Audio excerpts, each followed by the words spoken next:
चाचा स्टैंड च आ गए स्टैंड।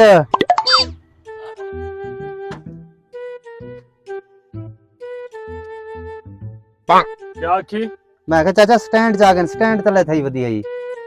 सब पाकिस्तानी को सिर्फ यो एक काम रह गए, या चाचा स्टैंड च आ गए या बाजी तोड़ा कपड़ा बेचंदा पे या बत्ती बुझा गिनो या कोई काम धंधा कह नहीं तो ओ चाचा भलाई दा जमाना ही कह नहीं ना चा मैं वेना पे खड़ खड़ खड़ हां कितने बेदा कितने पे तू हां तो तू मने दे कहने भलाई दा जमाना को से ना तू मैं कहनी नजर आंदा पे तू जो आखण पे गई मेरे को। अरे चाचा मेरी जान छोड़ तू सानी वे समझ दे भलाई दा जमाना कह नहीं खड़ ना मेरी गाल छोड़ दे बन तू स्टैंड चवा दे वैसे तू इमे केने वेना पीडिया यार देख हुन देखा काम खादा काटे पोना पे तू ता काम खा क्या तू इधर खड़ तू स्टैंड चवा दे वना।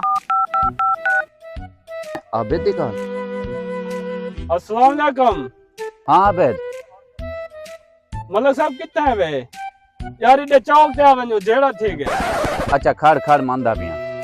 ओ चाचा ये केरी गाल कर रहे मैं आके स्टैंड च आ गया तू बंदे सटवा गई थी यार तू एक मिनट खड़ से ते मैं स्टैंड चवा ते दे आज मैं यार तू मेहरबानी करे देख मेरी जान छोड़ मेरे कने टाइम क्या नहीं कितने टाइम का नहीं देख यार इधर इधर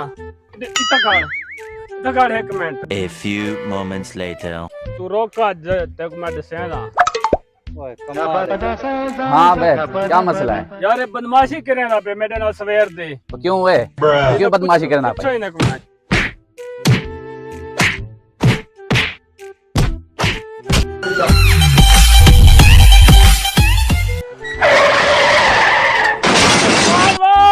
वो क्या ठीक है? चाचा रुके रुके रुके रुके रुके रुके रुके रुके ना चाह को क्यों ना चाह क्यों? ये है ही दादा अगर मैं आख्या मी को स्टैंड च आ गया मैं अच्छा। खुदवाया है स्टैंड ही नहीं चाहती प्यारा ही दादा है ना चाह मी को प्यारा मैं नहीं चाहता गाल तो ना प्यारा है ना हो क्या यार जा तू मैं मरता हूं तू बनने दे तैं क्या क्यों को यार कैसे था और तैं को क्या क्या तेरे खिलाफ था कितने गालें यार मैं कुछ स्टैंड आ क्या अच्छा रोक मार ना चेंदा